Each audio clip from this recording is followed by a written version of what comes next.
Assalamualaikum warahmatullahi wabarakatuh. Perkenalkan, nama saya Rindiani dari kelas 1C. Baik, di sini saya akan mempresentasikan mata kuliah Sejarah dan Filsafat Pendidikan Jasmani mengenai kurikulum Indonesia dari masa ke masa, pengertian, tujuan, dan ruang lingkup pendidikan jasmani, dan undang-undang tentang pendidikan jasmani.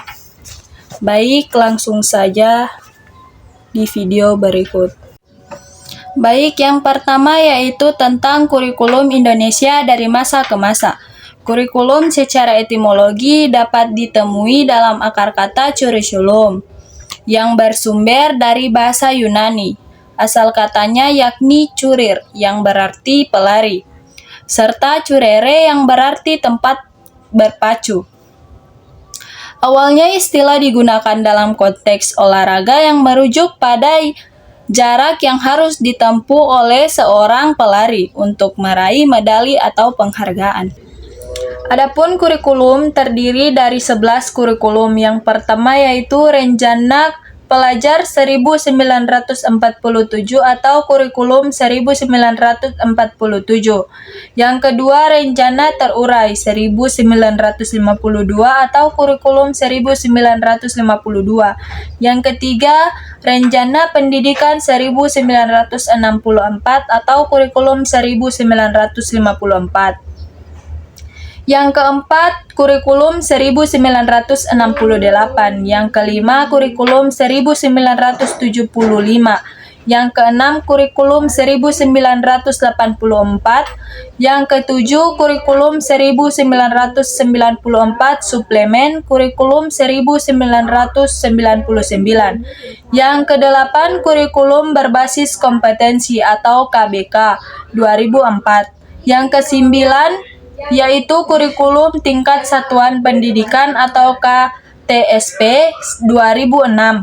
Yang 10 yaitu kurikulum 13 atau K13, dan yang terakhir yaitu kurikulum merdeka. Yang kedua yaitu tentang pengertian, tujuan, dan ruang lingkup pendidikan jasmani. Pendidikan jasmani adalah proses pendidikan yang memanfaatkan aktivitas jasmani yang direncanakan secara sistematis. Pendidikan jasmani pula dilakukan melalui aktivitas jasmani serta permainan, olahraga, rekreasi, ataupun aktivitas petualangan lainnya. Adapun tujuannya yaitu mengembangkan anak secara keseluruhan melalui kegiatan secara keseluruhan. Melalui kegiatan jasmani bukan hanya mengembangkan fisik saja, melainkan juga mengembangkan mental, sosial, emosional, intelektual, dan kesehatan secara keseluruhan.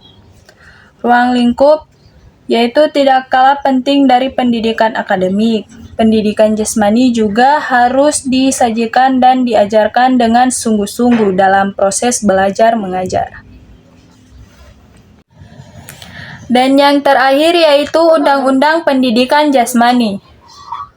Undang-undang yang mengatur tentang olahraga termasuk pendidikan jasmani berlakunya pasal 86 Undang-Undang Nomor 3 Tahun 2005 tentang Sistem Keolahragaan Nasional menunjukkan adanya kepastian hukum bagi masa depan atletik.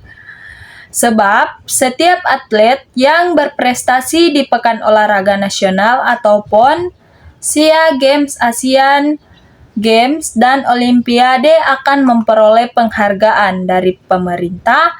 Peraturan pelaksanaan undang-undang ini harus ditetapkan paling lama 2 tahun, terhitung sejak undang-undang ini mulai berlaku. Baik, itulah hasil pemaparan presentasi saya. Sekian dari saya. Wabillahi taufik walhidayah. Wassalamualaikum warahmatullahi wabarakatuh.